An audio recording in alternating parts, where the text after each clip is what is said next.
हात बांधले होते, तोंडावर बुरका होता, तरी अक्षय शिंदेने पोलिसांवर हल्ला केला कसा? पोलिसांनी काल बदलापूर लैंगिक शोषण प्रकरणातील आरोपी अक्षय शिंदे याचा एन्काउंटर केला. त्याच्या मृत्यूनंतर अनेक प्रश्न उपस्थित झाले आहेत. ठाकरे गटाचे खासदार संजय राऊत यांनी आज राज्य सरकार व पोलिसांवर थेट आरोप केले आहेत की हात बांधलेले असताना व तोंडावर बुरका असताना अक्षय याने पोलिसांवर हल्ला केला कसा, असा प्रश्न राऊत यांनी उपस्थित केला आहे. राऊत यांनी आपल्या अधिकृत एक्स अकाउंटवर एक व्हिडिओ पोस्ट केला आहे. त्यात पोलीस हे अक्षय याला कुठेतरी नेताना दिसत आहेत. त्यावेळी अक्षय याच्या तोंडावर बुरका आहे, त्याचे दोन्ही हात बांधलेले दिसत आहेत.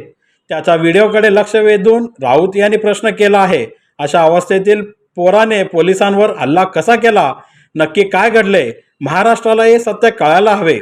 एखाद्या गुन्हेगारासाठी हळहळण्याचे कारण नाही, मात्र या एन्काउंटरमुळे अनेक प्रश्न उपस्थित होत आहेत. हा जो आरोपी होता तो शाळेत सफाई कामगार होता, संडास साफ करण्याचे काम करत होता.